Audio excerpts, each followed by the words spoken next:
नमस्कार, स्वागत है आप सभी का 9 बजे 9 रिपोर्टर में। हमारे साथ तमाम हमारे सहयोगी जुड़ चुके हैं जो कि अलग अलग जगह से हमारे साथ जुड़े हैं और हमें ताज़ा अपडेट देंगे। देखिए, हमारे साथ दिल्ली से नीरज मिश्रा जुड़े हैं, दिल्ली से कंचन कनौडिया भी हमारे साथ है, बनारस से मदन मोहन शर्मा है और भावना सिसोदिया भी जुड़ी है दिल्ली से, दीपक चावला जयपुर से, शुभम पांडे मुंबई से जुड़े हैं, राजीव मोहन पटना से हमारे साथ लाइव हैं, हैदर अली गाजियाबाद की अपडेट देंगे और नारिंदर ठाकुर नोएडा से हमें ताज़ा अपडेट देंगे। आप सभी का स्वागत है। बुलेटिन की शुरुआत करेंगे। सबसे पहले बात करेंगे बीजेपी का श्री राम जन्मभूमि दर्शन अभियान आज से शुरू हो चुका है। जिला इकाई के कार्यकर्ताओं को जिम्मेदारी दी जाएगी। अयोध्या में श्रद्धालुओं के स्वागत की जिम्मेदारी दी गई है। तो श्री राम जन्मभूमि में जो तमाम कार्यकर्ता जो है वहां पर उनको जिम्मेदारी सौंपी गई, क्योंकि जो श्रद्धालु वहां पर पहुंच रहे हैं उनको किस तरह से दर्शन कराए जाए, ये जिम्मेदारी इन्हें सौंपी गई है।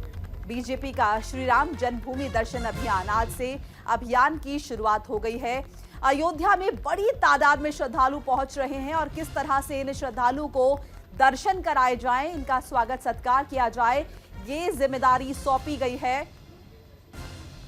बीजेपी ने अपने कार्यकर्ताओं को, जिला इकाई के कार्यकर्ताओं को ये जिम्मेदारी सौंपी है। देखिए, बड़ी तादाद में श्रद्धालु पहुंच रहे हैं। कल आम लोगों के लिए कपाट खुले थे मंदिर के, कल पहला दिन था और कल ही 5 लाख श्रद्धालुओं ने दर्शन किए। हालांकि इतनी बड़ी संख्या में श्रद्धालु पहुंचे जिसके बाद भीड़ को काबू करने में काफी दिक्कत पेश आई।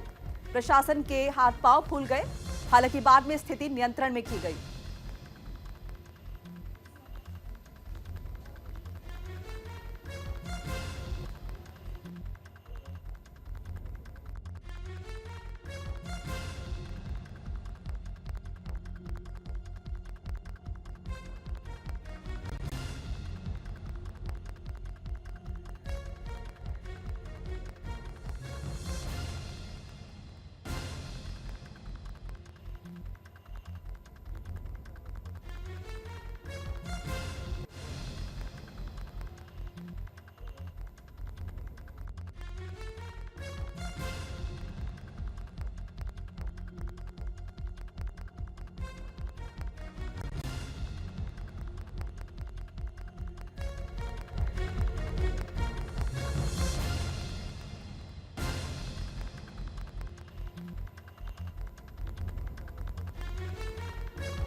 बड़ी तादाद में लोग जो है वो पहुंच गए और आज दूसरा दिन है। सुबह 7 बजे से ही तमाम श्रद्धालु जो है वो अयोध्या पहुंच रहे हैं श्री राम के दर्शन के लिए।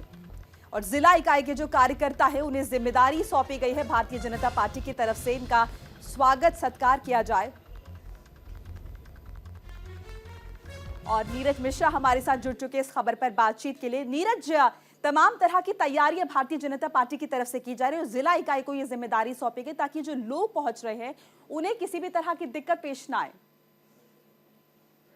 जी बिल्कुल, देखिए अगर इस समय हम अयोध्या में देखें तो तमाम जो दर्शनार्थी हैं वो भगवान लला के दर्शन करना चाहते हैं। और कल की अगर बात करें तो 5 लाख से अधिक श्रद्धालु पहुंचे हैं और आज भी वही संख्या होने की उम्मीद है और ये संख्या लगातार ऐसे ही बढ़ती जाएगी। न केवल उत्तर प्रदेश से बल्कि देश के कोने कोने से लोग अपने रामलला के दर्शन के लिए आतुर हैं और वहां पहुंचना चाहते हैं और जिम्मेदारी बढ़ जाती है प्रशासन की। इसको लेकर भारतीय जनता पार्टी ने तय किया है कि जो उसके तमाम कार्यकर्ता हैं वो अयोध्या में श्रद्धालुओं के स्वागत के लिए मौजूद रहेंगे। उन्हें किस तरह से रास्ता न भटके या किस तरह से मंदिर परिसर तक जाना है, कैसे लाइन लगानी है और उनका स्वागत कैसे हो, जो दूर दूर से श्रद्धालु आ रहे हैं, इसके लिए proper plan Bharatiya Janata party ने बनाया है और इसको जिम्मेदारी दी है अपने कार्यकर्ताओं को। जो क्षेत्रीय कार्यकर्ता हैं वो भी अब उन श्रद्धालुओं को दर्शन कराने में मदद करेंगे। यानी इसके नीरज, ये साथ ही कहना साथ गलत नहीं होगा कि भारतीय जनता पार्टी ने सिर्फ मंदिर का प्राण प्रतिष्ठा नहीं कराई, बल्कि जो अभियान है वो अभी भी बदस्तूर जारी है और किसी भी तरह की दिक्कत आम लोगों को पेश नहीं आनी चाहिए। जी बिल्कुल, देखिए भारतीय जनता पार्टी ने ये तो प्लान बनाया ही बनाया है। इसके साथ ही एक प्लान और भारतीय जनता पार्टी ने बनाया है कि जो अपने अपने क्षेत्र के सांसद हैं, पूरे देश के जो सांसद हैं, विधायक हैं, इसके अलावा और जो बड़े कार्यकर्ता हैं, बड़े लीडर हैं, वो अपने क्षेत्र के लोगों को राम मंदिर दर्शन कराने के लिए, रामलला के दर्शन कराने के लिए लोगों को यहाँ पर ले आए। और इसके लिए 1,000 रुपए की जो फीस है, मामूली फीस है, वो तय हुई है। चाहे जितनी दूर से उन्हें आना हो, तो वो जिम्मेदारी सांसद और विधायकों को दी जा रही है कि अब 23 तारीख से लेकर और 25 मार्च तक ये अभियान चलाया जाए कि अपने क्षेत्र के जो भी कार्यकर्ता है उनको अयोध्या लाया जाए, उनको दर्शन कराया जाए। और ये टारगेट है करीब 1 से 2 करोड़ लोगों को, जो भारतीय जनता पार्टी के कार्यकर्ता हैं, सांसद हैं, विधायक हैं, क्षेत्रीय नेता हैं, वो अपने अपने क्षेत्र से लोगों को लाएंगे और यहाँ पर दर्शन कराएंगे। इसके लिए चाहे स्पेशल ट्रेन का इंतजाम करना पड़े, चाहे स्पेशल वाहन का, चाहे बसों का, ये जिम्मेदारी भारतीय जनता पार्टी के नेताओं की, सांसदों की होगी। और आज से ये अभियान भी शुरू हो रहा है और 23 मार्च तक ये अभियान चले। बिल्कुल नीरज, और कहीं ना कहीं अगर हम देखें आने वाले लोकसभा चुनावों के मद्देनजर जिस तरह से मैनिफेस्टो में दावे किए थे भारतीय जनता पार्टी ने कि मंदिर बनाएंगे और वहीं बनाएंगे, तो वो हुआ भी। और उसके आगे का जो सिलसिला है कि दर्शन भी कराएंगे, वो भी लगातार जारी है। तो कहीं ना कहीं जनता के पॉइंट ऑफ व्यू से देखें तो सब कुछ काफी पॉजिटिव जा रहा है। जी बिल्कुल, जनता के पॉइंट ऑफ व्यू से और भारतीय जनता पार्टी के पॉइंट ऑफ व्यू से काफी कुछ पॉजिटिव जा रहा है। लोगों को ये बात पता है कि अगर राम मंदिर का निर्माण हुआ है, अगर अयोध्या भव्य और नव्य बनी है, तो इसके पीछे कहीं न कहीं भारतीय जनता पार्टी का जो वादा था, जो सोच थी, जो नरेंद्र मोदी ने कहा था, जो योगी आदित्यनाथ ने कहा था, उसको पूरा किया है।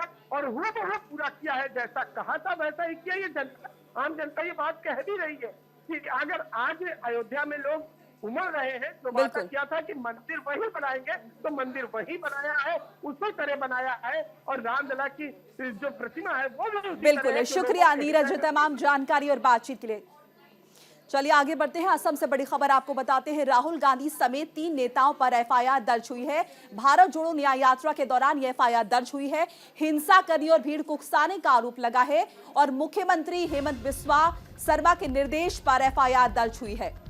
तो राहुल गांधी की जो यात्रा है वो विवादों में घिरती हुई नजर आ रही है, एक बार नहीं बार-बार। और अब राहुल गांधी समेत 3 नेताओं के खिलाफ एफआईआर दर्ज हुई है।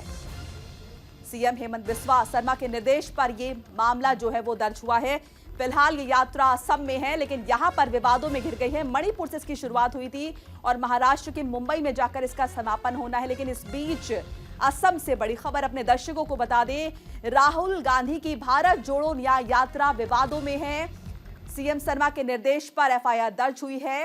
राहुल गांधी समेत 3 नेताओं पर यह मामला दर्ज हुआ है।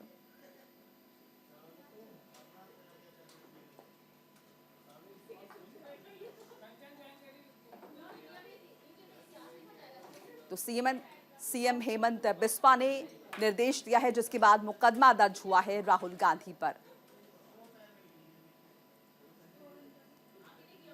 राहुल गांधी समेत 3 नेताओं पर एफआईआर दर्ज हुई है। धारा 353 के तहत लोक सेवक पर हमले का आरोप लगा है। धारा 332 के तहत लोक सेवक को ड्यूटी से रोकने और चोट पहुंचाने का भी आरोप लगा है। और धारा 333 के तहत लोक सेवक को ड्यूटी से रोकने के लिए स्वेच्छा से गंभीर चोट पहुंचाने का भी आरोप लगा है। सभी एफआईआर जो है वो गैर जमानती धाराओं में दर्ज की गई है। भीड़ को उकसाकर रास्ते से भटकाते हुए गुवाहाटी की ओर ले जाने का भी आरोप लगा है राहुल गांधी पर। और इसी खबर पर ज्यादा जानकारी देंगी हमारी सहयोगी कंचन कनोडिया, जो कि हमारे साथ जुड़ चुकी है। कंचन, राहुल गांधी की जो मंशा थी उससे एकदम उलट काम हो रहा है, विवादों में घिर गई है उनकी यात्रा। जी बिल्कुल, देखिए भारत जोड़ो न्याय यात्रा, जिस तरीके से इसका नाम है न्याय की यात्रा, राहुल गांधी लगातार कह रहे हैं, उसी के उलट असम में जाते ही इस यात्रा को लेकर तमाम तरीके की चीजें होने लगी। जिस प्रकार से कल राहुल गांधी, केसी वेणुगोपाल, कन्हैया कुमार के ऊपर असम के मुख्यमंत्री हिमंत बिस्वा शर्मा ने एफआईआर दर्ज करी है। उसी को लेकर लगातार ये कयास लगाए जा रहे हैं, जहां राहुल गांधी भारत जोड़ो न्याय यात्रा निकाल रहे हैं, क्या वो न्याय कर रहे हैं? जिस प्रकार से हिमंत बिस्वा शर्मा ने उनके ऊपर आरोप लगाया है कि राज्य में उन्होंने सुशासन को ध्वस्त किया है, जिस प्रकार से उनके कार्यकर्ताओं ने बैरिकेडिंग को कल तोड़ा और पुलिस के साथ हाथापाई उन लोगों की हुई, क्या ये राहुल गांधी की यात्रा को शोभा देता है? कहीं ना कहीं हम कह सकते हैं कि राहुल गांधी की यात्रा को इससे उनकी छवि को नुकसान हो सकता है। लेकिन वहीं दूसरी तरफ राहुल गांधी का लगातार कहना है कि जितना पहले मीडिया हमें कवरेज नहीं दे रही थी, लेकिन ये सब होने के बाद असम में जिस प्रकार से क्रियाएं हो रही हैं, उससे हमारी यात्रा को ही लाभ मिल रहा है। हमारी बात जन जन तक जा रही है, न्याय की बात जन जन तक जा रही है, गांवों तक लोगों के पास हमारी बातें पहुंच रही है। जो काम मीडिया को करना चाहिए था, मीडिया नहीं कर रहा है, वो काम अपने आप ही अब लोगों तक पहुंच रहा है। हमारी जो यात्रा का हम एक मैसेज था, वो लोगों तक पहुंच रहा है। लेकिन वहीं अब देखा जाए, आज राहुल गांधी की यानी सुरक्षा को कंचन, लेकर राहुल गांधी इस बात से राजी है, भले ही पब्लिसिटी नेगेटिव ही क्यों ना हो, लेकिन पब्लिसिटी होनी चाहिए। देखिए, अगर हम बात करें पिछले कुछ समय की, तो राहुल गांधी को ऐसा नहीं कि पब्लिसिटी नहीं मिलती, उन्हें पब्लिसिटी मिलती है। और अब वो बात कर रहे हैं कि उनके लिए ये पब्लिसिटी नेगेटिव नहीं है, कहीं ना कहीं उनके लिए पॉजिटिव है, उनकी यात्रा के लिए पॉजिटिव है, उन्हें पॉजिटिव रिस्पॉन्स मिल रहा है। लेकिन यदि हम बात करें पॉजिटिव पब्लिसिटी की पिछले कुछ समय में, तो देखा जाता रहा है कि राहुल गांधी की लोकप्रियता तो बहुत है। चलिए, शुक्रिया कंचन तमाम जानकारी के लिए आपका। आज फिर वाराणसी कोर्ट में ज्ञानवापी मामला जो है, उसका मामला जो है आज एक बार फिर से उस पर कार्रवाई होगी। एसआई सीलबंद रिपोर्ट सार्वजनिक करने का फैसला जो है लिया जाएगा। सर्वे की रिपोर्ट पर जो है फैसला लिया जाएगा। पक्षकारों को देने पर आज फैसला कोर्ट में लिया जाएगा। एसआई कोर्ट को सौंपी जा चुकी है सर्वे की रिपोर्ट और आज फिर वाराणसी कोर्ट में ज्ञानवापी मामले पर सुनवाई होनी है। एसआई की सीलबंद रिपोर्ट सार्वजनिक करने पर फैसला लिया जाएगा। सर्वे की रिपोर्ट पक्षकारों को देने पर आज फैसला लिया जाएगा। जो सर्वे हुआ था, अंदर जो फोटोग्राफी हुई थी, वीडियोग्राफी हुई थी, उस पर आज फैसला आएगा। मदन मोहन हमारे साथ जुड़ चुके हैं, उनसे बातचीत करते हैं। मदन मोहन, क्या कुछ जानकारी है आपके पास? जी बिल्कुल, ये बताना चाहूंगा कि आज जो है ज्ञानवापी का जो है एक अहम फैसला जो है आने वाला है, जिसमें अगर हम बात करें तो एएसआई सर्वे जो लगभग 90 दिनों से ज्यादा तक एएसआई का सर्वे चला था, एएसआई ने अपनी रिपोर्ट सबमिट कर दी थी। तो वहीं हिंदू पक्षकार और अंजुमन इंतजामिया की तरफ से जो सर्वे की गई है, उसकी रिपोर्ट जो है कहा जाए तो सार्वजनिक करने को लेकर के कहा गया था। तो उसको लेकर के कहा जाए तो कोर्ट ने जो है आदेश के दोनों पक्षों के सुनवाई करने के बाद आदेश को सुरक्षित रख लिया है और आज अहम आदेश आ जाएगा कि क्या वो जो रिपोर्ट जो है वो सार्वजनिक करनी है, क्योंकि दोनों पक्ष ने अपने मांगे की है कि रिपोर्ट को सार्वजनिक किया जाए। तो इसको लेकर के 2 बजे के बाद जो है एक अहम फैसला आएगा। चलिए, शुक्रिया तमाम जानकारी के लिए। तो 2 बजे के बाद ये काफी अहम फैसला आ सकता है। देखना होगा कि क्या कुछ निकलकर सामने आता है। बनारस से अपडेट हम आपको बता रहे थे और अगली खबर का रुख करेंगे। अगली खबर हम आपको बताएंगे जयपुर से है, जहां पर सीरियल ब्लास्ट हुआ है और उसके साथ ही साथ हम आपको पहले ये बता दें कि आज गिरावट के साथ किस तरह से शेयर बाजार खुला है। 205 अंकों की गिरावट के साथ खुला है बीएसई और 70,165 अंकों पर बीएसई में कारोबार फिलहाल जारी है। मंगलवार को भी गिरावट के साथ बंद हुआ था बाजार। 1000 अंकों की गिरावट के बाद बंद हुआ था बाजार। निफ्टी 50 भी गिरावट के साथ खुला है और फिलहाल 70,165 अंकों पर बीएसई का कारोबार जारी है।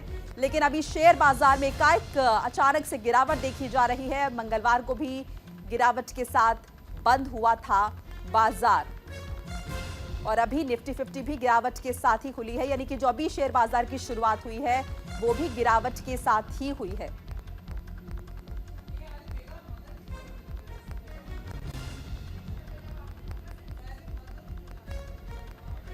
तो देखना होगा कि किन शेयरों पर किस तरह का प्रभाव पड़ रहा है, क्योंकि अभी जो बाजार शुरू हुआ है वो गिरावट के साथ ही हुआ है और जो तमाम लोग उम्मीद लगाते हैं शेयर बाजार से, जिन्होंने अपने अपने शेयर खरीदे हुए हैं, उन्हें देखना होगा कि किस तरह से कारोबार उनके शेयर करें। लेकिन कुल मिलाकर देखा जाए तो आज गिरावट के साथ ही बाजार खुला है और कल मंगलवार शाम भी ये गिरावट के साथ ही बंद हुआ था।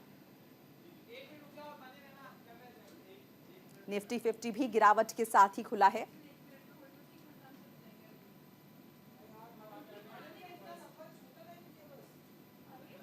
205 अंकों की गिरावट के साथ फिलहाल बीएसई खुला है। और अभी जिस तरह से धीमी रफ्तार में ये बाजार आगे बढ़ रहा है, गिरावट ही इसमें देखी जा रही है। और कल जब ये बाजार बंद हुआ था, उसके बाद आज फिर जब ये खुला है तो गिरावट के साथ ही खुला है और अभी 70,000 कुछ अंकों पर कारोबार फिलहाल जारी है।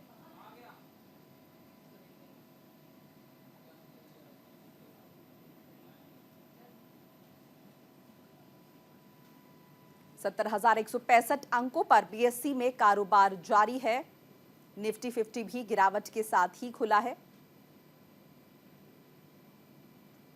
तो शेयर बाजार में फिलहाल गिरावट देखी जा रही है और ये खास खबर उन लोगों के लिए काफी अहम हो जाती है जो शेयर बाजार में इन्वेस्ट करते हैं, जो कारोबार करते हैं।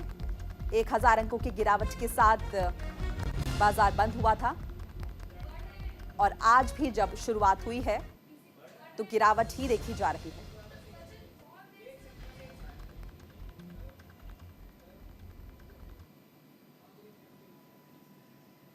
आगे बढ़ते हैं। जयपुर सीरियल बम ब्लास्ट मामले में सुप्रीम कोर्ट में सुनवाई होनी है। पीड़ितों परिजनों की अपील पर आज सुनवाई होनी है। राजस्थान सरकार ने दायर की थी याचिका। सुप्रीम कोर्ट ने निचली अदालत का रिकॉर्ड किया था तलब। 2019 में जिला अदालत ने सुनाई थी मौत की सजा। जयपुर सीरियल बम ब्लास्ट मामले में सुप्रीम कोर्ट में सुनवाई होनी है। जो पीड़ितों के परिजन थे उनकी अपील पर आज सुनवाई होनी है। राजस्थान सरकार ने भी इस मामले में याचिका दायर की थी और सुप्रीम कोर्ट ने निचली अदालत का रिकॉर्ड किया था तलब। 2019 में जिला अदालत ने सुनाई थी मौत की सजा और इसी मामले में आज सुप्रीम कोर्ट में सुनवाई होनी है। देखिए, जयपुर सीरियल बम ब्लास्ट का मामला है जिस मामले को लेकर आज सुप्रीम कोर्ट में सुनवाई होनी है।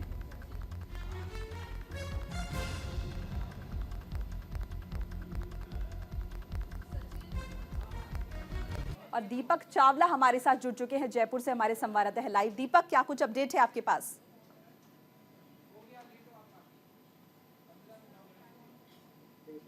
काफी लोगों ने अपनी जाने को गुफा दी थी और 2019 में राजस्थान हाई कोर्ट ने मोहम्मद शेर, मोहम्मद सरवर, मोहम्मद सलमान और एक अन्य आरोपी को जो है आई थी। लेकिन 2023 में वापस जब ट्रायल हुआ तो ट्रायल कोर्ट सबूतों के अभाव के चलते जो है उन चारों आरोपियों को जो है बरी कर दिया गया था।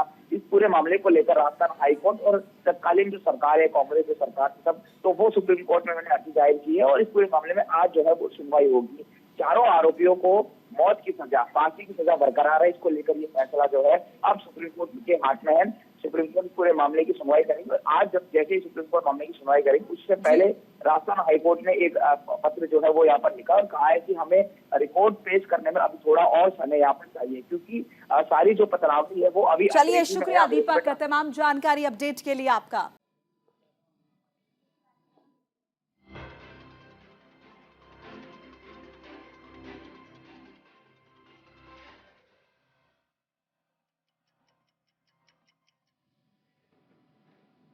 ब्रेक के बाद स्वागत है आप सभी का। तो 9 बजे में 9 रिपोर्टर हमारे साथ लगातार बने हुए हैं, पल पल की अपडेट हमें दे रहे हैं। फिलहाल हम खबर लेंगे सत्येंद्र जैन की जमानत याचिका के बारे में। जमानत पर फैसला आज होगा। सुप्रीम कोर्ट ने फैसला सुरक्षित रखा था। जस्टिस बेला एम त्रिवेदी की बेंच ये फैसला सुनाएगी। सत्येंद्र जैन की जमानत पर आज फैसला होगा। दिल्ली में आम आदमी पार्टी के नेता और दिल्ली सरकार में मंत्री रह चुके सत्येंद्र जैन, जस्टिस बेला एम त्रिवेदी की बेंच फैसला सुनाएगी कि सत्येंद्र जैन की जमानत आगे बढ़नी चाहिए या फिर नहीं। इसे लेकर फैसला आज होगा। सुप्रीम कोर्ट ने फैसला सुरक्षित रखा था। देखिए, आम आदमी पार्टी के नेता और दिल्ली सरकार में मंत्री रहे सत्येंद्र जैन, जो कि आरोपों से घिरे हैं मनी लॉन्ड्रिंग मामले में। अनियमितताओं का आरोप उन पर लगा, जिसके बाद ईडी ने बार बार उन्हें पूछताछ के लिए बुलाया। फिलहाल उनकी जमानत पर फैसला होना है और आज सुप्रीम कोर्ट फैसला देगा। सुप्रीम कोर्ट ने फैसला सुरक्षित रखा था। जस्टिस बेला एम त्रिवेदी की बेंच ये फैसला सुनाएगी। क्या राहत मिलनी चाहिए सत्येंद्र जैन को, ये नहीं, ये सुप्रीम कोर्ट फैसला सुनाएगी। और भावना सिसोदिया हमारे साथ जुड़ चुकी हैं दिल्ली से, उनसे जानकारी लेते हैं। भावना, क्या लगता है, राहत मिलेगी सत्येंद्र जैन को या फिर नहीं? जी, मैं आपको बता दूं, दिल्ली के पूर्व स्वास्थ्य मंत्री सत्येंद्र जैन जो कि मनी लॉन्ड्रिंग मामले में गिरफ्तार किए गए थे, लेकिन उनको फिलहाल 8 महीने से लगातार देखा जाए तो कहीं ना कहीं मेडिकल पर बेल मिला हुआ है। और पिछली तारीख की बात की जाए तो बुधवार को जो जस्टिस बेंच है उन्होंने सत्येंद्र जैन का जमानत का जो फैसला है वो सुरक्षित रखा है। और वो जो फैसला है सुप्रीम कोर्ट में आज होने वाला है। जिस तरीके से पिछले काफी समय से सत्येंद्र जैन जो है मेडिकल ग्रांट पर जमानत पर है, तो अब यही देखना है कि क्या सुप्रीम कोर्ट जो है आज सत्येंद्र जैन के हक में फैसला देता है या नहीं देता है, क्योंकि लगातार स्वास्थ्य को मद्देनजर रखते हुए उनके मेडिकल रिपोर्ट्स भी कोर्ट में जमा कराए गए। और अगर पिछली कार्यवाही की बात की जाए तो जो सत्येंद्र जैन के वरिष्ठ वकील हैं अभिषेक सिंघवी और जो ईडी के वकील ईडी की पैरवी कर रहे हैं वकील जो है, उनकी तमाम दलीलें सुनने के बाद जो है ये फैसला सुरक्षित रखा गया है। और आज उम्मीद ये भी लगाई जा रही है कि कहीं ना कहीं सत्येंद्र जैन को जो है सुप्रीम कोर्ट से राहत मिल सकती है। चलिए, शुक्रिया भावना तमाम जानकारी के लिए। तो राहत मिलने की उम्मीद है सत्येंद्र जैन को। एक बार फिर से लंबे समय से मेडिकल ग्रांट में वो लीव पर हैं, जमानत पर हैं, स्वास्थ्य को आधार बनाकर लंबे समय से उन्हें राहत मिली हुई है। लेकिन आज फिर एक बार उम्मीद है कि राहत और मिलेगी सत्येंद्र जैन को, जिनकी जमानत पर आज फैसला होना है। फैसला काफी वक्त से सुरक्षित था, जिस पर सुप्रीम कोर्ट आज फैसला सुनाएगा। जस्टिस बेला त्रिवेदी की बेंच ये फैसला सुनाएगी। सत्येंद्र जैन जो कि दिल्ली सरकार में मंत्री रह चुके हैं और आम आदमी पार्टी के नेता, मनी लॉन्ड्रिंग मामले में आरोपी हैं। लेकिन सत्येंद्र जैन विवादों से घिरे हुए हैं, आम आदमी पार्टी के नेता, जिन पर अनियमितताओं का आरोप लगा, पैसों में हेरफेर का आरोप लगा। और बिहार से बड़ी खबर बता दें, पटना में आज सीएम नीतीश कुमार की रैली होगी। कर्पूरी ठाकुर की शताब्दी जयंती पर यह रैली होनी है, जिसमें सीएम नीतीश कुमार बड़ा ऐलान कर सकते हैं। नीतीश कुमार जो कि काफी वक्त से सुर्खियों में हैं बिहार की सियासत को लेकर, लेकिन आज कर्पूरी ठाकुर की शताब्दी जयंती पर रैली करेंगे पटना में, जिसमें बड़ी तादाद में समर्थकों के जुटने की उम्मीद है। और साथ ही साथ सीएम नीतीश कुमार बड़ा ऐलान भी कर सकते हैं यहां पर। इससे पहले जब कर्पूरी ठाकुर को अवार्ड देने की बात हुई, सम्मान देने की बात हुई, भारत रत्न देने की बात हुई, तो उन्होंने संतोष जताया और कहा कि बिहार सरकार तो लंबे समय से यह मांग कर रही है, लेकिन अब मोदी सरकार ने इस मांग को मान लिया है, वो स्वागत करते हैं। लेकिन इस बीच आपको बताया कि कर्पूरी ठाकुर की आज जयंती के मौके पर वो बड़ी रैली निकालेंगे। इस रैली में बड़े ऐलान होने की उम्मीद है। देखना होगा कि नीतीश कुमार क्या ऐलान करते हैं, या बिहार वासियों के लिए किसी तोहफे का ऐलान करते हैं, ये देखना होगा। और साथ ही साथ आपको बताएं कि शक्ति प्रदर्शन के तौर पर देखा जा रहा है, क्योंकि बड़ी तादाद में यहां पर नीतीश कुमार की रैली में उनके समर्थक, पार्टी के कार्यकर्ता जुटेंगे। ऐसे में शक्ति प्रदर्शन के तौर पर भी इसे देखा जा रहा है। साथ ही साथ ये भी उम्मीद की जा रही है कि सीएम नीतीश कुमार बड़ा ऐलान कर सकते हैं। पटना में होगी आज नीतीश कुमार की रैली और कर्पूरी ठाकुर की शताब्दी जयंती पर रैली करेंगे। इस बीच बड़ा ऐलान कर सकते हैं सीएम नीतीश कुमार।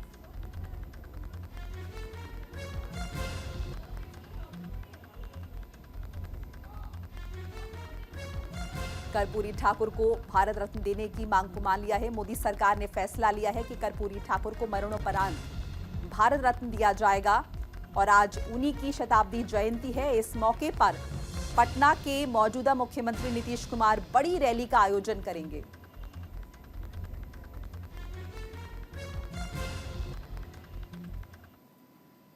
और राजीव मोहन हमारे संवाददाता जुड़ चुके हैं पटना से हमारे साथ, उनसे बातचीत कर लेते हैं।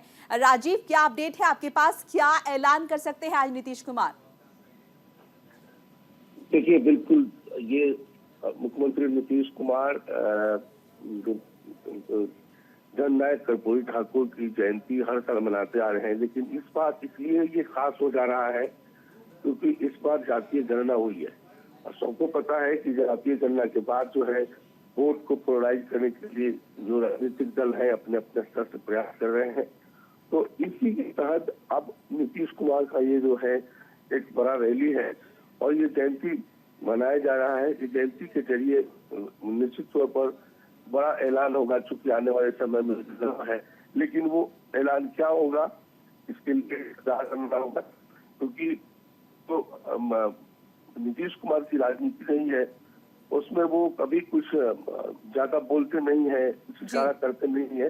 फिर भी ये माना जा रहा है कि जिस तरह से भारत रत्न देने की बात जो है वो उधर केंद्र सरकार से हुई है और ये पहले से मांग होती रही है, लेकिन अब चूंकि उधर से ये डिमांड मानने की बात हो गई है तो मुख्यमंत्री नीतीश कुमार अब इसके बदले क्या कहेंगे, कैसे वोट को पोलराइज करने के लिए कर्पूरी राजीव मोहन, कहीं ना कहीं शक्ति प्रदर्शन के तौर पर भी देखा जा रहा है, क्योंकि बड़ी तादाद में जो समर्थक है नीतीश कुमार के वो जुटेंगे रैली में।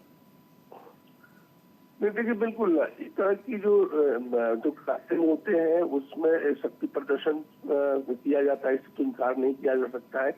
लेकिन बिहार में का एक बड़ा वर्ग है और देखिए एक चीज और जानना चाहिए, आज की नीतीश कुमार की जो जदयू पार्टी है उनकी जो आइडियोलॉजी है उस आइडियोलॉजी में 5 लोग है, जिसमें गांधी है, प्रकाश है, लोहिया है और उसमें मुख्य रूप से कर्पूरी ठाकुर का भी जो है आइडियोलॉजी के साथ पार्टी चलाने की बात की जाती है।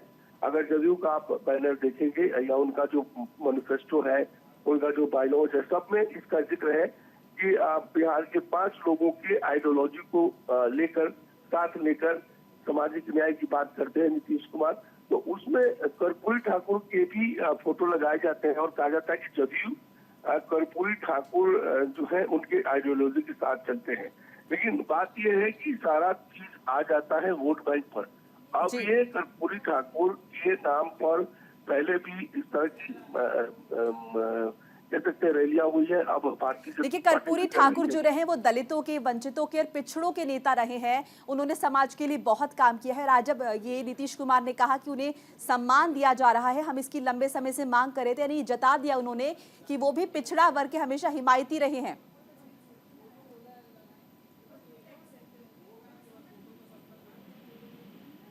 राजीव मोहन, आपको आवाज मिल रही है हमारी? हाँ बिल्कुल बिल्कुल बिल्कुल। जी बिल्कुल, देखिए ये नीतीश, मैंने कहा कि जैसे केंद्र सरकार ने ये बात कह दिया कि उनको भारत रत्न दिया जाएगा, तो इसको कैश करने की बात हुई और नीतीश कुमार अगर उन्होंने स्वीकार किया है तो ये कहा, उनके कहने का मतलब यही है कि वो ये क्रेडिट लेना चाहेंगे। राजनीति में ऐसे चलते रहता है, लेकिन बड़ी बात यह है कि जो राजनीतिक प्रेक्षक है उनका ये कहना है कि सिर्फ इस तरह की जो पर्सनालिटी बिहार में रहे हैं उनके नाम पर राजनीति हो रही है, लेकिन उनके जो वर्ग हैं उनको इतना सहूलियत मिलनी चाहिए। चलिए, शुक्रिया तमाम बातचीत जानकारी के लिए राजीव मोहन। आगे बढ़ते हैं। उत्तर भारत में सर्दी का सितम जारी है। कोहरे की चादर में लिपटी रहेगी राजधानी और 24 जनवरी से बादल छाने के आसार भी जताए जा रहे हैं। मौसम विभाग ने चेतावनी जारी कर दी है। पंजाब हरियाणा में 4 दिन का कोल्ड डे अलर्ट भी जारी कर दिया गया है। राजस्थान झारखंड में घने कोहरे का अनुमान जताया जा रहा है मौसम विभाग की तरफ से। तो कोहरे की चादर में लिपटी रहेगी और अब आज से 24 जनवरी से बादल छाने के आसार मौसम विभाग की तरफ से जता दिए गए थे। आज रात भी एनसीआर में आज रात हल्की बूंदाबांदी भी देखी गई थी और फिलहाल ठंड जो है वो काफी ज्यादा है, ठिठुरन बहुत ज्यादा है और राजस्थान झारखंड में घने कोहरे का अनुमान भी मौसम विभाग की तरफ से लगाया गया है। फिलहाल किसी भी तरह की राहत की उम्मीद नहीं कर सकते हैं। ये ठंड जो है भी बरकरार रहेगी और खासतौर से कोहरे की चादर में राजधानी लिपटी रहेगी।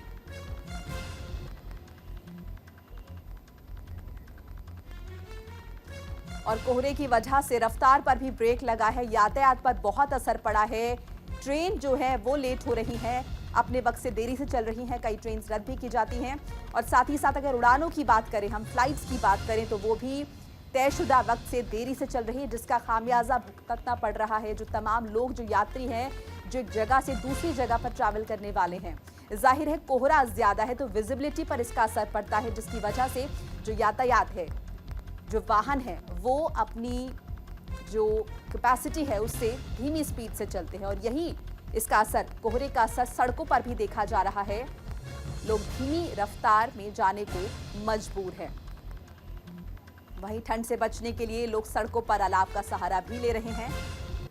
जो सड़क किनारे छोटे व्यापारी बैठे रहते हैं वो किसी तरह से अलाव के सहारे वक्त काटने को मजबूर है। और इस बीच बादल छाने के आसार के बारे में भी मौसम विभाग ने कह दिया है, चेतावनी जारी कर दी है और कुछ राज्यों में यह भी कह दिया है कि अभी कोल्ड डे बना रहेगा, यानी फिलहाल किसी भी तरह की राहत की उम्मीद नहीं की जा सकती है।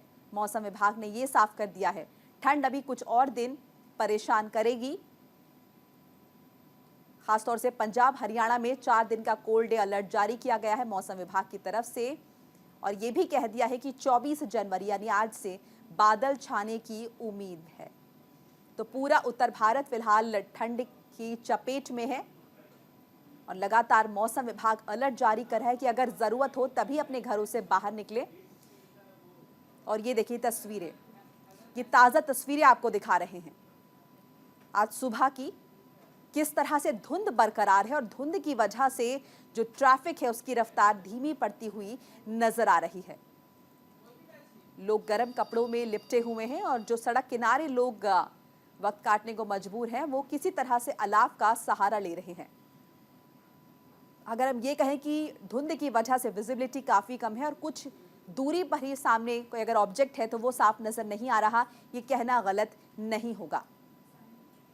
इस बीच मौसम विभाग ने चेतावनी जारी कर दी है कि अभी ठंड जो है और सताएगी, अगर ज़रूरत हो तभी अपने घर से बाहर निकले। स्कूल के टाइमिंग्स की बात करें तो उसमें बदलाव किया गया है। बहुत सारे स्कूलों में अभी ऑनलाइन क्लासेस चल रही हैं ठंड और कोहरे की वजह से।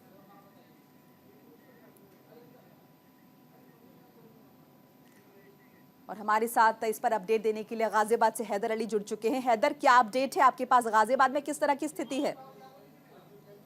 देखिए मोनिका, गाजियाबाद की अगर बात करें तो गाजियाबाद का 9 डिग्री सेल्सियस तापमान न्यूनतम है और तापमान जो है 17 डिग्री होने वाला है। वहीं कोहरे का जो प्रकोप है लगातार जारी है। आज सुबह तड़के बारिश हुई थी, 5 किलोमीटर प्रति घंटे की रफ्तार से हवा चल रही है, तो खासतौर पर जो खासकर सुबह स्कूल जाने वाले बच्चे हैं उनके लिए परेशानी का सबब बना हुआ है। आप देख सकते हैं किस तरीके से छोटे बच्चे सुबह तैयार होते हैं, उसके बाद विद्यालय जाते हैं। प्रशासनिक अधिकारियों जो शिक्षा विभाग की तरफ से अलर्ट जारी किया गया था, जो खासकर भी छुट्टियां दी गई थी, अवकाश दिए गए थे, वो 20 तारीख को खत्म हो चुके हैं, लेकिन उसके बाद भी कोई मंथन अभी तक सही नहीं किया जा रहा है। जहां एक तरफ मौसम विभाग ने अलर्ट जारी किया है कि आने वाले समय में बारिश हो सकती है और भी ज्यादा, क्योंकि उसके बाद कोहरा भी पड़ सकता है, ठंड दोबारा से अपना प्रकोप दिखा सकती है। तो ऐसे में सुनिश्चित करना होगा प्रशासनिक अधिकारियों को इस ठंड से किस तरीके में बचा जा सकता है। क्योंकि अलाव की व्यवस्था की अगर हम बात करें नगर निगम की, तो कहीं ना कहीं वो भी अब ढिलाई पर आ चुके हैं। वो सोच रहे हैं कि किस तरीके से राम भरोसे जो चल रहा है वैसा चलता रहे। वहीं अगर बात करें रेन बसेरों की, रेन बसेरों के अंदर जब हमने ग्राउंड जीरो पर जाकर उसकी गहनता से जांच की तो कहीं ना कहीं बहुत सारी कमियां अब देखने को मिली है। क्योंकि प्रशासनिक अधिकारियों की तरफ से जब न्यूज इंडिया लगातार इसके अलर्ट कर रहा था, लोगों को बता रहा था और खासकर भी प्रशासनिक अधिकारियों को चेता रहा था कि आपकी ये कमियां हैं, तो कहीं ना कहीं कुछ अधिकारी जो है ग्राउंड जीरो पर उतरे थे और उन्होंने कहीं ना कहीं कुछ अच्छा कार्य किया था। लेकिन अब वही लापरवाही अब देखने को मिल रही है, क्योंकि रेन बसेरों के अंदर जो व्यवस्थाएं होनी चाहिए, जो खासकर भी मॉनिटरिंग सूबे के मुख्यमंत्री योगी आदित्यनाथ कर रहे हैं, तो उसके बावजूद भी कुछ अधिकारी ऐसे हैं जो ग्राउंड जीरो पर उतरने के बाद लापरवाही कर रहे हैं। और यही वजह है कि आज कोहरे की मार जो है वो लोग झेल रहे हैं। खासकर व्यापारी वर्ग जो है, छोटा व्यापारी वर्ग जो है, वो अपने घर के बाहर या दुकान के बाहर कहीं ना कहीं अलाव की व्यवस्था कर रहा है, अलाव से जलाकर अपनी सर्दी से बच रहा है। जो नौकरी पे जाने वाले लोग हैं, जो खासकर भी दिल्ली एनसीआर के अंदर नौकरी करते हैं, दोपहिया वाहन से जाते हैं या ऑटो थ्री व्हीलर से जाते हैं, तो कहीं ना कहीं वो भी अपने आप को। हैदर, आप हमारे साथ बने रहिए, हम नोएडा की स्थिति भी जान लेते हैं। नरेंद्र ठाकुर हमारे साथ जुड़ गए हैं। नरेंद्र, क्या स्थिति है नोएडा में? देखिए, अगर नोएडा की बात करें तो नोएडा में लगातार जिस तरीके से ठंड का प्रकोप बिल्कुल जारी है अभी तक, क्योंकि लगातार उत्तर भारत में जो ठंड देखने को मिल रही है, क्योंकि घना कोहरा सुबह सुबह नोएडा और ग्रेटर नोएडा एक्सप्रेस वे पे और साथ के साथ जैसे नोएडा और ग्रेटर नोएडा की जिस तरीके से कनेक्टिविटी है, सबसे ज्यादा जो ईस्टर्न पेरिफेरल एक्सप्रेस वे और यमुना एक्सप्रेस वे पे जिस तरीके से घना कोहरा रहता है, उसमें सुबह सुबह जिस तरीके से हादसे हो रही है, क्योंकि लगातार जो सुबह के समय में यही देखा जा रहा है कि घना कोहरा रहता है। तो हवा अगर चलती है तो हवा के उससे कोहरा नहीं रहता, पर अब 2-3 दिन से लगातार कोहरे की मार जो रोड पर लोग चल रहे हैं वो झेल रहे हैं, क्योंकि जो ठंड है वो बिल्कुल अपने इस समय प्रकोप पर है। जो लोग हैं वो ठंड से बचने के लिए अलाव का सहारा ले रहे हैं, या जो लोग रात्रि में जो सड़कों पर सोते हैं उनके लिए जिला प्रशासन द्वारा रैन बसेरे की व्यवस्था की गई है, तो वो लोग जो है रैन बसेरे में जाकर सो पाते हैं। तो कहीं ना कहीं जो जिला प्रशासन है वो भी ठंड को लेकर पिछले हफ्ते में एडवाइजरी भी जारी की थी लोगों के लिए, जो जिला प्रशासन द्वारा की अगर घर से बाहर निकल रहे तो अपने आप को पूरी तरह से पैक करके निकले, क्योंकि ठंड की वजह से ही, क्योंकि स्कूलों की भी छुट्टियां कक्षा 1 से लेकर 8वीं तक कर दी गई थी, और साथ के साथ जो लोग हैं उनको भी एडवाइजरी जारी करी थी। तो इसी के चलते जो ठंड है इस समय कह सकते हैं कि लोगों की जो जिंदगी है वो घर में कैद कर दी है, क्योंकि लगातार 3 से 4 दिन नोएडा, ग्रेटर नोएडा की अगर बात करें तो वहां पे ठंड का बिल्कुल जो तापमान है वो कह सकते हैं कि 4 से 3 डिग्री सेल्सियस तक रहा है। तो जिस तरीके से सुबह सुबह ठंड रहती है, लोग जो घरों से निकल उनका नरेंद्र, निकलना नोएडा मुश्किल हो में जो जाता है है। तमाम लोग पहुंचते हैं, बहुत सारे ऑफिस हैं, दफ्तर हैं यहाँ पर, तो जाहिर है दिल्ली और गाजियाबाद से बहुत सारे लोग यहाँ पर काम करने आते हैं और विजिबिलिटी भी काफी लो बताई जा रही है। तो जाम की भी क्या कुछ स्थिति देखने को मिल रही है सड़कों पर? देखिए, मैं बताना चाहूंगा, अगर जाम की बात करें तो जाम जो है सुबह सुबह जिस तरीके से लोग ऑफिस के लिए निकलते हैं, कहीं ना कहीं जो कोहरा है वो उसकी वजह से भी जाम लग रहा है। पर जो ट्रैफिक पुलिसकर्मी है वो रोड पर दिखाई दे रहे हैं। कहीं ना कहीं जिस तरीके से ये जाम लग रहा है तो वहां पे यातायात को सुचारू कराने के लिए जो ट्रैफिक पुलिसकर्मी है वो सुबह से ही मौजूद हो जाते हैं, करीब 7 बजे से ही अपनी ड्यूटी पर खड़े हो जाते हैं। तो कहीं ना कहीं जहाँ जाम लगता भी है, अगर सूचना जिस तरीके से ट्रैफिक पुलिस कर्मियों को जी। मिलती है वो कहीं ना कहीं उस जाम को खुलवाती है। तो कोहरे का असर है। कह सकते हैं कि जिस तरीके से सुबह कोहरा रहता है, जो लोग निकलते हैं वो घर से अपने वाहन की लाइट जलाकर निकलते हैं, पार्किंग लाइट जलाते हैं। तो कहीं ना कहीं जिस तरीके से जो इस रफ्तार थी गाड़ियों की जी। वो भी कोहरे ने कम कर दी है। बिल्कुल, हैदर अली भी हमारे साथ गाजियाबाद से लगातार बने हुए। हैदर, गाजियाबाद स्टेशन की अगर बात करें तो वहां पर क्या स्थिति है? देखिए मोनिका, जिस तरीके से कोहरा पड़ रहा है उसकी वजह से ट्रेनों में भी आवाजाही जो है वो थोड़ा सा कहीं बाधित हो जाता है। तो यही वजह है कि गाजियाबाद के रेलवे स्टेशन पर हमने देखा कि भीड़ खासकर भी लगी हुई है, और यही वजह है कि जो ट्रेनें दिल्ली से लंबे रूट पर जाती हैं तो खासकर गाजियाबाद से होकर जाती है, तो कहीं ना कहीं उनकी देरी के चलते लोग परेशान है। वहीं अगर हम बात करें तो कहीं ना कहीं जो रेलवे प्रशासन है उनके रुकने की व्यवस्था कर रखी है, रूम हीटर लगा रखे हैं, और कहीं ना कहीं जो अलाव की व्यवस्था वो भी कर रखी है। वहीं हम बात करें मोनिका, देखे सबसे बड़ी बात यह है कि सुबह सुबह जो बच्चे स्कूल जाते हैं उसके लिए शिक्षा विभाग को दोबारा से मंथन करना पड़ेगा, क्योंकि वो बच्चे ऐसे हैं जो शिक्षा के लिए जाते हैं लेकिन वो ऐसे अगर ठंड की चपेट में आ जाए, क्योंकि स्वास्थ्य विभाग ने अलर्ट जारी कर रखा है कि खासकर भी अपने बच्चों को बचा कर रखें, बड़ों को बचा कर रखें, खासकर दमे की मरीजों को ऐसे टाइम पर बहुत संभाल कर रहना है, क्योंकि नमोनिया हो जाता है। और खास करके ठंड की वजह से, क्योंकि ठंड जो है 5 किलोमीटर प्रति घंटे की रफ्तार से हवा चल रही है, ये सीने पे अगर जकड़ ले तो कहीं ना कहीं अटैक की परेशानी भी हो जाती है। तो स्वास्थ्य विभाग ने अलर्ट जारी करा है, तो खासकर भी शिक्षा विभाग को, जिला प्रशासन को इस बारे में खासकर भी मंथन करना पड़ेगा, और ग्राउंड जीरो पर उतरने के बाद एक कड़े कानून बनाने पड़ेंगे और उसका अमली जामा पहनाना पड़ेगा, क्योंकि अगर ये ठंड जो है इसका प्रकोप लगातार जारी है और जो लोग हैं जो अपनी तरफ से सुविधा अनुसार इस ठंड से बच रहे हैं, लेकिन ऐसे में प्रशासनिक अधिकारियों का भी कोई दायित्व बनता है, क्योंकि सीएम योगी आदित्यनाथ ने साफ तौर पर कहा है कि इस ठंड के अंदर, इस प्रकोप के अंदर कोई भी इमरजेंसी का माहौल ना पैदा हो पाए। कहीं ना प्रशासन को जमीन पर उतरने के बाद ऐसी व्यवस्था करनी चाहिए ताकि आम जनमानस को परेशानी ना हो। चलिए, शुक्रिया आप दोनों का तमाम जानकारी और बातचीत के लिए, अपडेट हम तक पहुंचाने के लिए। तो गाजियाबाद, नोएडा, ग्रेटर नोएडा या फिर यूं कहे कि पूरा उत्तर भारत इस वक्त घने कोहरे की चपेट में है। उत्तर भारत में सर्दी का सितम जारी है, कोहरे की चादर में लिपटी रहेगी राजधानी। तस्वीरें भी बयां कर रही हैं किस तरह से लोग अलाव के सहारे अपना वक्त काटने को मजबूर हैं, क्योंकि इनके पास कोई चारा नहीं है और ठंड इतनी ज्यादा है। ऐसे में जो छोटे कारोबारी हैं, छोटे व्यापारी हैं, जो सड़क किनारे बैठे हैं, उन्हें काफी दिक्कतों का सामना करना पड़ रहा है। और जैसे कि हमारे संवाददाता भी लगातार बता रहे थे कि गाजियाबाद स्टेशन की अगर हम बात करें या फिर अगर हम दिल्ली में हवाई अड्डे की बात करें तो यातायात पर बहुत असर पड़ा है। ट्रेनें जो हैं वक्त से देरी से चल रही हैं, जिसकी वजह से यात्री परेशान हो रहे हैं। हालांकि स्टेशन पर जो बेसिक सुविधाएं हैं वो यात्रियों को दी जा रही हैं, लेकिन जाहिर है सभी को अपने गंतव्य पे जल्दी पहुंचने का इंतजार रहता है। ऐसे में अगर ट्रेन लेट होंगी या फिर रद्द होंगी तो लोगों को दिक्कत तो पेश आएंगी ही। वहीं हम एयरपोर्ट की अगर बात करें, उड़ानों की बात करें तो उड़ानें भी अपने वक्त से देरी से चल रही हैं, चूंकि कोहरा बहुत ज्यादा है, विजिबिलिटी काफी कम है। इस बीच मौसम विभाग ने चेतावनी जारी कर दी है कि फिलहाल ठंड से राहत मिलने की कोई भी उम्मीद नहीं है, यानी अभी कुछ और दिन आपको ठंड का सामना करना पड़ेगा। स्कूल अभी खुल गए हैं, क्योंकि जो छुट्टियों का ऐलान किया गया था प्रदेश सरकार की तरफ से, जो एक्सटेंड किया गया था, वो मियाद भी खत्म हो चुकी है। बच्चे भी अपने स्कूल की तरफ जा रहे हैं और सड़कों पर हम आपको बताएं कि यातायात की जो स्पीड है वो काफ़ी कम देखने को मिल रही है, चूंकि धुंध ज़्यादा है, कोहरा बना हुआ है। ऐसे में लोग अपनी गाड़ियों की रफ्तार धीमी करने को मजबूर हैं।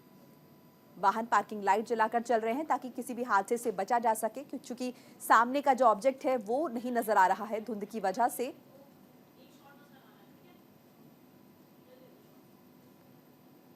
साथ ही साथ डॉक्टर्स भी लगातार लोगों को सलाह दे रहे हैं कि जब जरूरी हो तभी अपने घरों से बाहर निकलें, नहीं तो सर्दी जुकाम का आपको शिकार होना पड़ सकता है।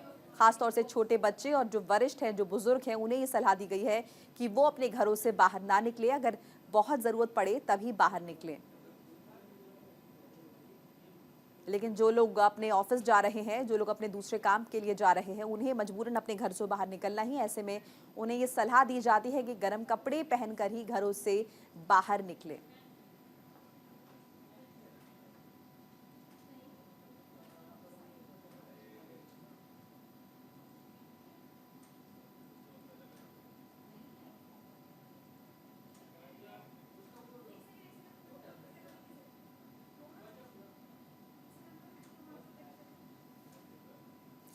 तो उत्तर भारत में कई राज्यों में अभी भी घने कोहरे का अनुमान मौसम विभाग की तरफ से लगाया जा रहा है और आज से बादल छाए रहने की भी चेतावनी प्रशासन की तरफ से जारी कर दी गई है।